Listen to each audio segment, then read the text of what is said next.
discuss this Emmy-nominated limited series, the first Marvel effort for Disney Plus. We have Jack Schaeffer, the creator and EP and writer. We have Matt Shakman, the EP and director.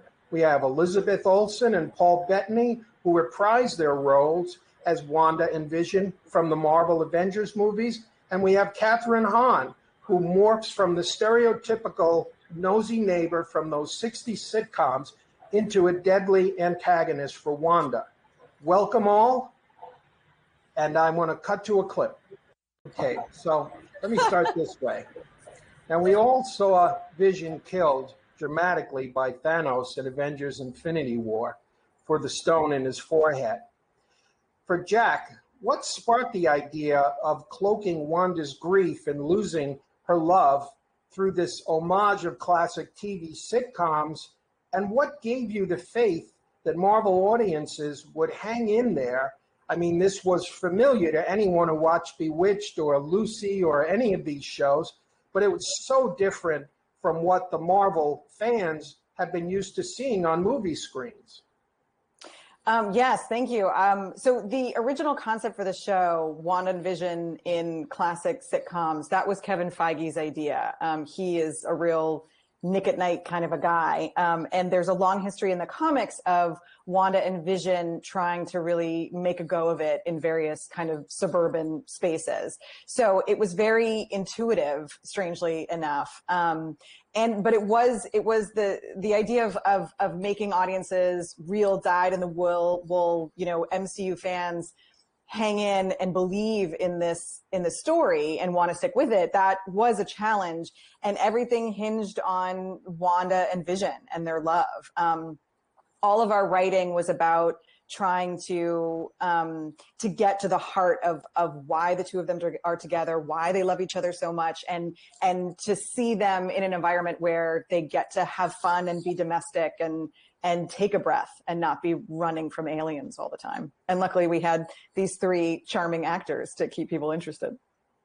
Well, now, for Elizabeth and Paul, you honed these characters through a series of movies.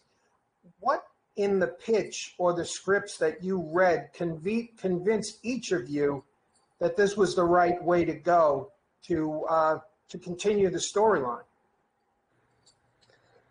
Well, I think putting aside the fear of, Marvel for the first time on television, I think just the concept in the meeting that Kevin shared with me of this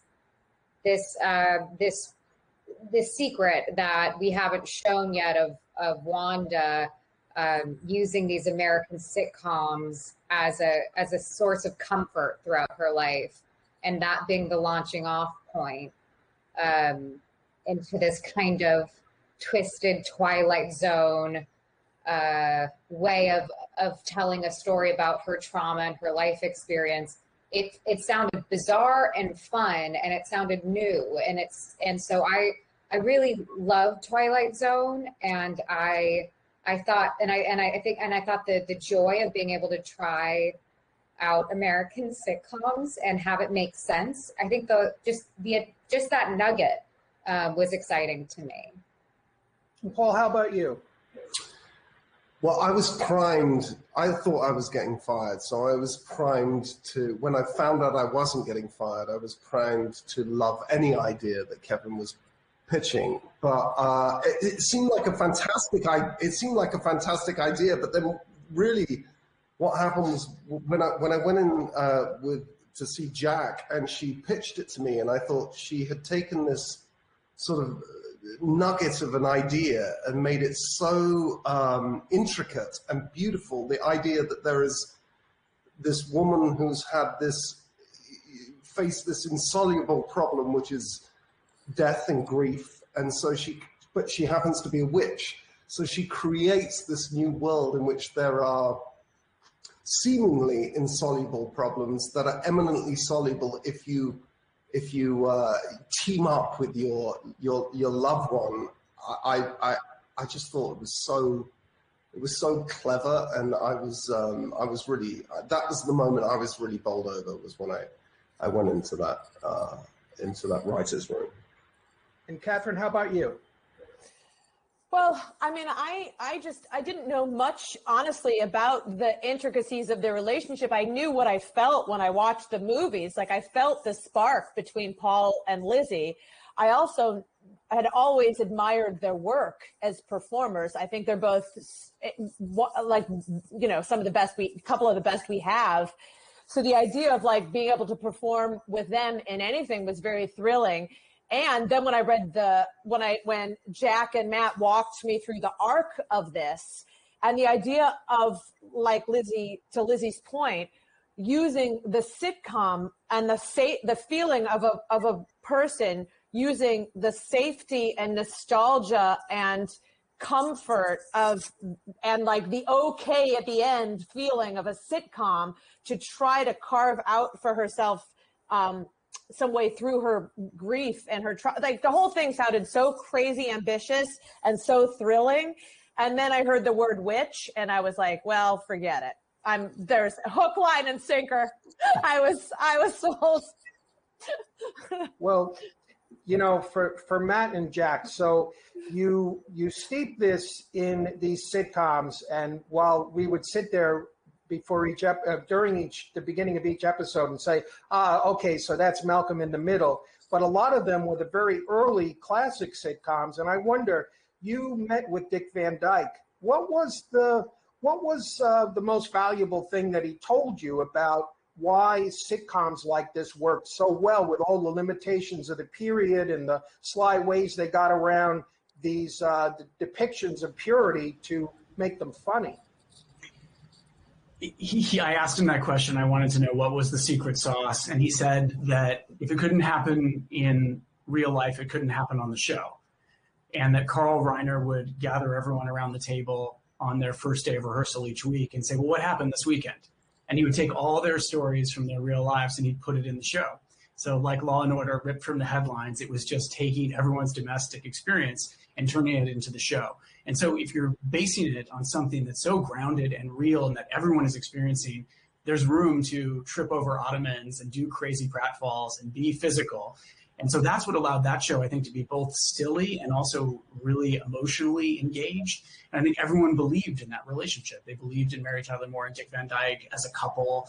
And that's what we needed too. We needed to be able to do all of those things. And what I also learned from him is that when they did the Dick Van Dyke show, they did it in front of a live studio audience, of course, but they didn't go back and shoot a scene again and again and again the way we do modern sitcoms, where you have an MC who's keeping the audience excited and engaged. Back then, they did it like a play. They rehearsed it, they got ready, and curtain up, they did the show all the way through. The laughter you hear is the laughter from that audience, and then they were done. And so it had a real lightning in a bottle feeling, and so we did that too for our first episode. It really was a play, and you're just holding hands and jumping off of a cliff, and the actors here were so extraordinary at just being bold and original and taking risks. And my hat's off to them because they're amazing, and we had such a great time. And I wondered, how did shooting, because some of this you shot in front of a live audience, you know, for Elizabeth, Kathryn, and Paul, how did that affect your performances? Well, it was day one, the live studio audience. So it was just jumping into the deep end and not really knowing how to swim, but we luckily had rehearsal time, and we were all in it together. And after that, once we brought in the fourth wall, I feel like we all had a new sense of like an ensemble troupe of actors about us. And someone was asking me about how did you always feel like you were in this thing, like the right world at the right time when it came to shifting all the decades. And it was because we were like staring at each other, right? And we were in it together, and we were both or all of us being like really physically funny or be more cynical, but we were all with each other throughout this. So that was always like the strap hang throughout the show. And I think the first episode in front of the audience was a big trust fall for us as a group. And I think it set off a really fun tone. And I thought Matt was crazy when he suggested it, I think it worked out. I really didn't want to do it. I was very resistant to the whole idea, but I think Matt is somebody who was the perfect director for this because he grew up making sitcoms. He also knows how to make big effects movies. He's really done it all. And when he first said we're going to do it in front of a live studio audience, I thought, no, we're not. And I really tried to dig my heels in, but he was right, because I think it gave you a sort of a projected quality that feels very similar to that era, which I don't think I was clever enough to have achieved without being such a somebody who wants to work for an audience. The moment somebody's in front of me, it was Ham.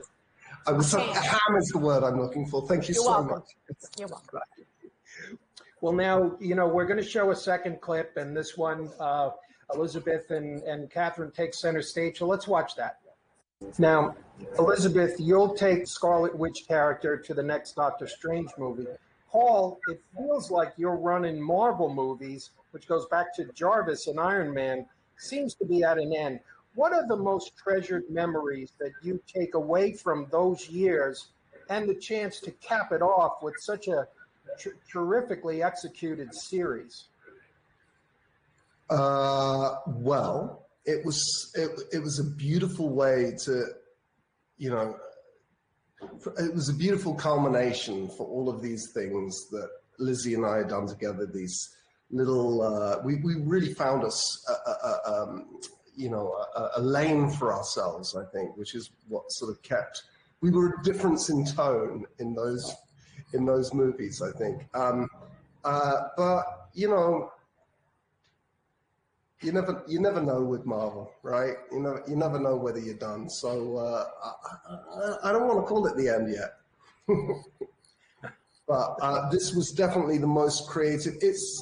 It was one of the most creative experiences of my life, I think, making this show, and certainly the most joyful and free. I didn't feel any pressure, and I don't think Lizzie did either, probably mostly because we thought we were going to come out second and we were always going to be the kooky, cousin that was kind of like a niche show. But to see it embraced so thoroughly was really wonderful, for me. I could ask you guys questions about this fantastic series for an hour, but we've run short of time, so I want to thank you all and congratulate you. This was really so exceptional and surprising every single episode, and so congratulations and thanks for making time for us here. Of course. Thank you for having us. Thank you so much.